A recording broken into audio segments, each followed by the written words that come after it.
Imagine a prestigious debate crumbling into chaos, with accusations flying like confetti at a wedding gone wrong, where international diplomacy meets petty backstabbing. That's the explosive fallout from the Oxford Union debate that was supposed to pit India and Pakistan against each other on a hot-button topic, only to fizzle out in a cloud of finger-pointing and farce. But here's where it gets controversial. Was it really a bold Pakistani ploy to dodge a fair fight, or just a series of unfortunate mishaps? Stick around as we unpack this international showdown that left everyone talking and questioning motives. Last updated November 28, 2025, 21:27 IST. The account shared by Indian speaker J Sai Deepak on the social platform X stood in stark opposition to the official state London, which asserted that the Indian team had backed out. The whole debacle unraveled just hours before the scheduled debate on November 27. For those new to this, the Oxford Union is a renowned debating society at the University of Oxford, famous for hosting high-profile discussions on global issues. Think of it as the ultimate arena for intellectual sparring among world leaders, politicians, and thinkers. This eagerly awaited event, centered on the motion this House believes that India's response to Pakistan is a populist strategy sold as security policy, devolved into open blame games. J Sai Deepak, a prominent Indian lawyer and commentator, who's no stranger to fiery debates, like his take on legal overreach in India, accused the organizers of a major screw-up and pointed fingers at a calculated Pakistani strategy to sidestep a direct clash. His in-depth post on X directly challenged the Pakistan High Commission's claim that India had pulled out. Deepak painted a picture of an event plagued by uncertainty from the start, spotlighting the roles of Pakistani nationals in pivotal positions. He specifically called out Musa Haraj as the Oxford Union president, allegedly the son of Pakistan's Minister of Defense Production, and Raza Nazar as the treasurer. This setup, he suggested, created an uneven playing field. To make matters worse, the initial star speakers on the Indian side, former Chief of Army Staff General Bipin Rawat, the original mentions Sri Naravane, which should be General Manoj Mukund Naravane, India's former army chief, and economist Dr. Subramanian Swamy, had to drop out due to pressing personal commitments just 2 days prior, leaving the team scrambling for substitutes. Despite the tight timeline, Deepak, who was all set to champion India's stance, rallied replacements from within the UK, Manu Khajuria and PT Satish K. Sharma. But the final blow came mere hours before the event was set to kick off on November 27th.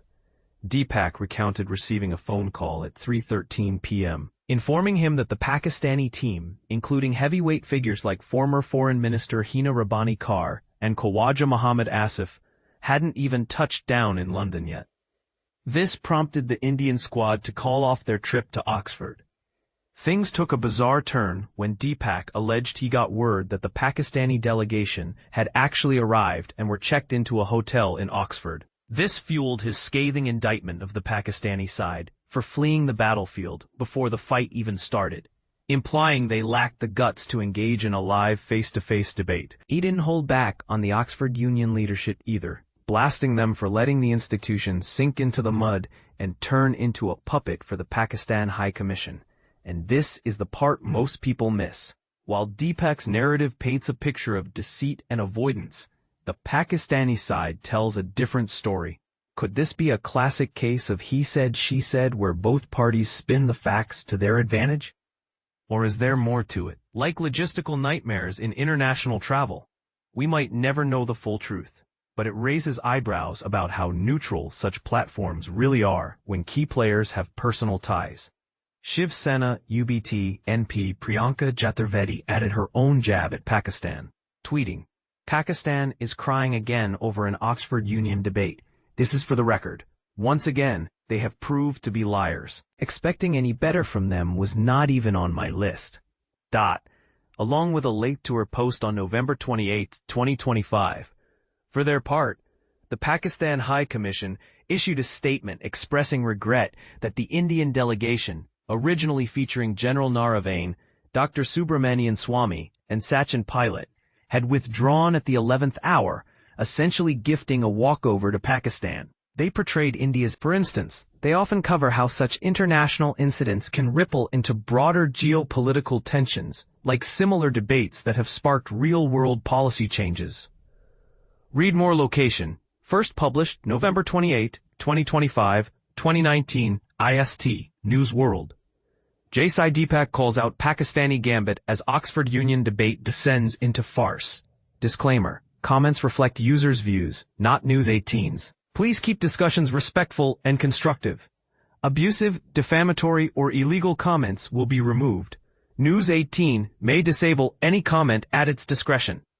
By posting, you agree to our terms of use and privacy policy. Loading comments. Read more. So what do you think?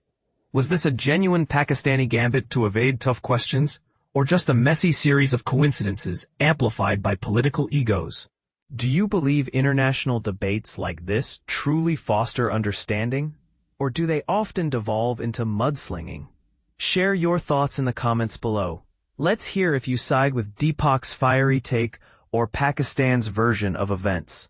Could there be a middle ground, or is this just another example of how diplomacy gets derailed by distrust? We're curious to see what you say.